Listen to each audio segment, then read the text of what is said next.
2035 সালের মধ্যে এমন কিছু প্রযুক্তি আমাদের মধ্যে আসতে চলেছে আজকের বললে হয়তো কেউ বিশ্বাসই করবে না, কিন্তু এটাই সত্যি, এটাই বাস্তব। এই ভিডিওতে আপনি জানবেন ভবিষ্যতের 5টি এমন টেকনোলজির কথা যেগুলো 2035 সালের মধ্যে লঞ্চ হতে চলেছে আর মানুষের জীবন, সমাজ, এমনকি শরীরকেও বদলে দিতে চলেছে। এই টেক গড চ্যানেল দিচ্ছে আপনাকে সেই ভবিষ্যতের দেখা বাড়িতে বসেই।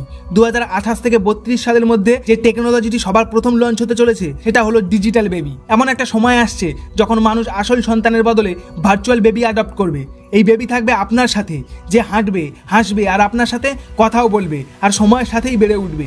AI plus reality plus emotional response একসাথে মিলে ডিজিটাল সন্তানের জন্ম দেবে। সেই বেবি আপনার মেজাজ বুঝে কথা বলবে, আপনার সময় চাইবে আর আপনাকে মিসও করবে। আচ্ছা, আপনি হয়তো এখন ভাবতে পারেন যে এই টেকনোলজিটা কেন আমাদের মধ্যে আসতে পারে। মানুষ এখন বেশি পরিমাণে চাইল্ড ফ্রি থাকতে পছন্দ করছে, বেশি পরিমাণে টেকনোলজির উপরে ভরসা করছে। ঠিক সেই কারণেই মেটা, স্যামসাং এখন ভার্চুয়াল প্যাটার্নিং টেক নিয়ে কাজ করছে।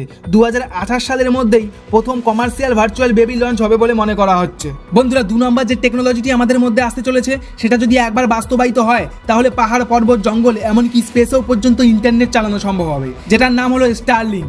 ভবিষ্যতে এমন একটা ইন্টারনেট আসতে চলেছে যেখানে মোবাইলের ভেতরে না দরকার কোনো সিম, ওয়াইফাই টাওয়ারের, যেখানে আপনার মোবাইল নিজেই হয়ে উঠবে একটা মিনি ইন্টারনেট টাওয়ার।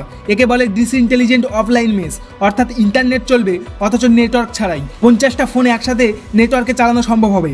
পাহাড় বা জঙ্গল কোনো জায়গায় সিগন্যাল না থাকলেও লোকাল মানুষের সাথে নেটওয়ার্ক ছড়ানো সম্ভব হবে। এলন মাস্কের স্টারলিংক নেটওয়ার্ক এই দিকেই এগোচ্ছে। মনে করা হচ্ছে 2029 থেকে 35 সালের মধ্যে এটা অনেক দেশে চালু হয়ে যাবে।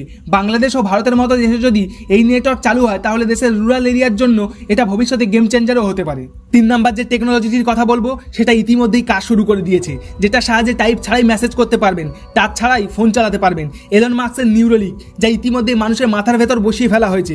এই নিউরোলিক চিপটি সরাসরি ব্রেনের সাথে যুক্ত হয়ে থাকে, মানে আপনি যা ভাববেন সেটা সরাসরি আপনার ফোন বা কম্পিউটারের স্ক্রিনে ভেসে উঠবে।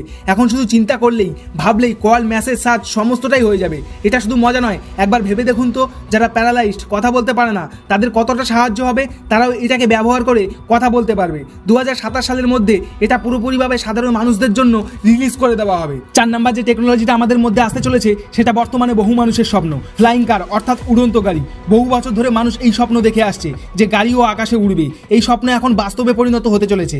জাপান, দুবাই, এমনকি ইউএসএ ইতিমধ্যেই ফ্লাইং কার ওড়ানো স্টার্ট করে দিয়েছে। টেসলা বা বিএমডব্লিউ নয়, এই কোম্পানিগুলো সম্পূর্ণ আলাদা। এগুলি হলো জবি অ্যানিমেশন, স্কাই ড্রাইভ। এই গাড়িগুলো ভার্চুয়াল টেক অফ করতে পারে, মানে কোনো রকম রানওয়ের দরকার হয় না। 2028 সালের মধ্যে এই গাড়িগুলোকে ট্যাক্সি রূপে বড় বড় শহরে চালু করা হবে।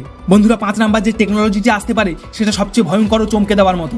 এটার মাধ্যমে মানুষের মৃত্যুর পরেও মানুষকে বাঁচিয়ে রাখা সম্ভব হবে, কারণ আপনার ব্রেন, মেমোরি, ভয়েস, পার্সোনালিটি সবই থাকবে ক্লাউডে, যেটার নাম হলো মাইন্ড আপলোডিং। এই সমস্ত প্রযুক্তিগুলো শোনার পর আপনার যদি মনে হয় এগুলো কি আদৌ সম্ভব হবে, তাহলে আপনাকে বলে রাখি 2005 সালে কেউ ভাবেনি মোবাইলেও টাচ স্ক্রিন লাগতে পারে। জেনে রাখুন, ভবিষ্যৎ পাল্টে যাবে, মানুষ আর মানুষ থাকবে না, আর মানুষ হয়ে যাবে টেকনোলজির সাথে মিলিত হয়ে এক ধরনের নতুন জীব। বন্ধুরা, আমি টেক গড। ভবিষ্যৎ টেকনোলজির সমস্ত খবর সবার আগে দেখতে সাবস্ক্রাইব করুন এক্ষুনি।